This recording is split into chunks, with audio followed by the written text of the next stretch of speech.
بسم اللہ الرحمن الرحیم۔ حضرت مولانا رومی رحمۃ اللہ علیہ فرماتے ہیں، جب اللہ تعالیٰ کسی کی رسوائی چاہتا ہے تو اس کو پاک لوگوں پر لعن طعن کرنے کی طرف مائل کرتا ہے۔ اللہ تعالیٰ جب کسی فرد کی عیب پوشی کرنا چاہتا ہے تو اسے معیوب لوگوں کے عیب پر بھی بات نہ کرنے کی توفیق بخش دیتا ہے۔ کتا چاہے کتنا ہی تربیت یافتہ ہو جائے مگر اس کی گردن سے زنجیر الگ نہ کرو۔ جب بیمار کی قضا آتی ہے تو طبیب بھی بے وقوف ہو جاتا ہے۔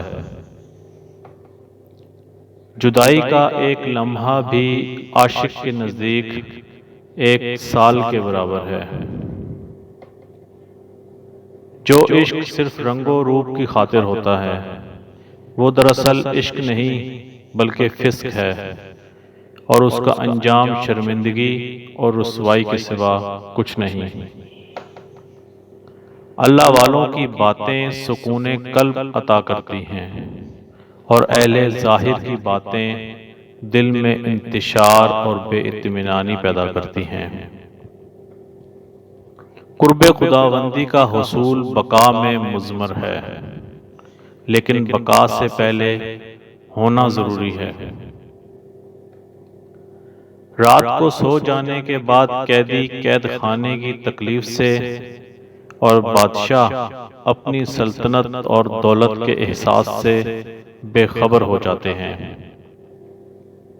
احمق کی دوستی اور اس کی محبت سے دین اور دنیا دونوں ہی کا خون ہوتا ہے۔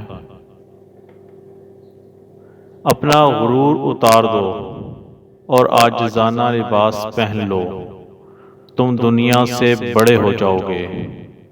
آپ کی ذات آپ پر ظاہر ہوگی تمہارے بغیر۔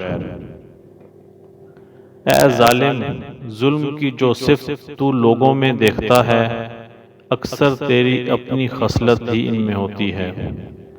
ظلم کر کے تو زخم اپنے آپ پر ہی لگا رہا ہے اور اپنے گرد لعنت کے تار بن رہا ہے۔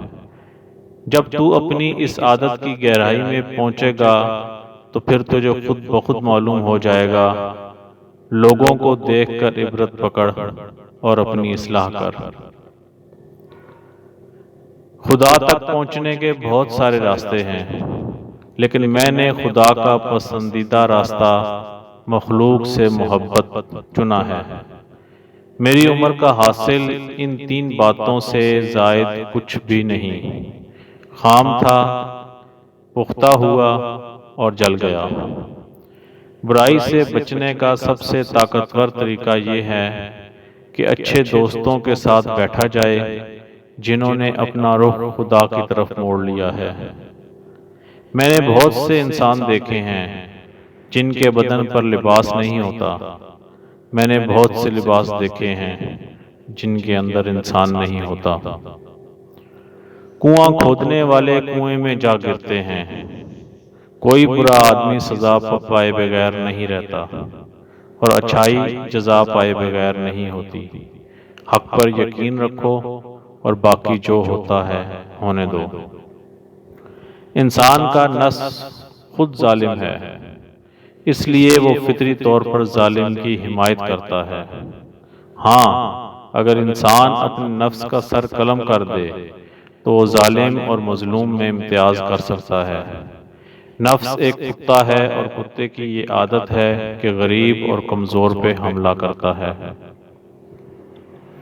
روپیہ خرچ کرنا سخی کے لیے مناسب ہے، لیکن عاشق کی سخاوت اپنی جان سپرد کر دینا ہے۔ اگر تو خدا کے لیے روٹی دے گا تو تجھے روٹی ملے گی، اور اگر تو خدا کے لیے جان دے گا تو تجھے نئی جان دی جائے گی۔ یاد رکھنا دوستو، اگر آپ محبوب کا قرب چاہتے ہیں پھر ایک دوسرے سے محبت کرو، چاہے ان کی موجودگی ہو یا غیر موجودگی، صرف ان کی بھلائی دیکھیں۔ قدر اور ضرورت۔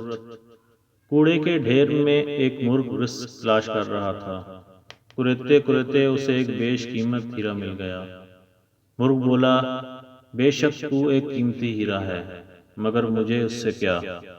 اگر تو کسی جوہری کو مل گیا ہوتا تو تیری قدر کرتا، تجھے اپنی دستار میں سجاتا۔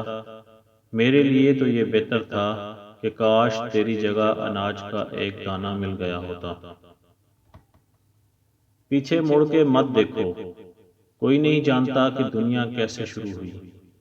مستقبل کے بارے میں نہ ڈرو، کچھ بھی باقی رہنے والا نہیں ہے۔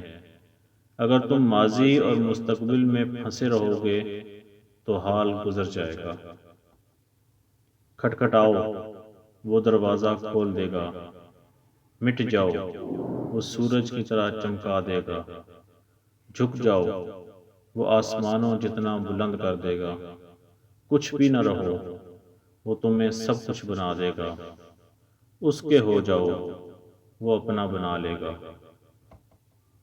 حضرت مولانا جلال الدین رومی سے کسی نے پوچھا، دنیا کیا ہے؟ فرمایا، ہر وہ چیز دنیا ہے جو تمہیں اللہ سے غافل کر دے۔ اپنی آواز کے بجائے اپنے دلائل کو بلند کیجیے۔ پھول بادل کے گرجنے سے نہیں، برسنے سے اگتے ہیں۔ میں نے خدا سے کہا، میں تمہیں جاننے سے پہلے نہیں مرنا چاہتا۔ خدا نے جواب دیا، جو مجھے جان گیا وہ کبھی نہیں مرتا۔ گندے ماحول میں کسی بھلے کا پیدا ہونا ایک تعجب خیز بات ہے، لیکن گندے ماحول میں پیدا شدہ نیک انسان راسخ العقیدہ ہوتا ہے۔ فراق کی گرمی سے تو زرد پتا تو بن گیا، لیکن پختہ پھل نہ بنا۔ تمہاری مثال تو یہ ہے کہ دھوئیں سے دیگ تو کالی پڑ گئی، لیکن گوشت کچا رہا۔ درویشوں کے علاوہ دنیا کے باقی لوگ بچوں کی مانند ہیں، جو دنیا کے کھیل میں مگن ہیں۔ تھوڑی دیر کے لیے قبرستان جا اور خاموشی سے بیٹھ، اور ان بولنے والوں کی خاموشی کو دیکھ۔ رقص الفاظ کر رہے ہیں یا میرے آنسو، مدار یار میں ہوں یا مقام عشق میں۔ میں نے بہت سے انسان ایسے دیکھے جن پر لباس نہیں تھا، اور بہت سے لباس ایسے دیکھے جن میں انسان نہیں تھے۔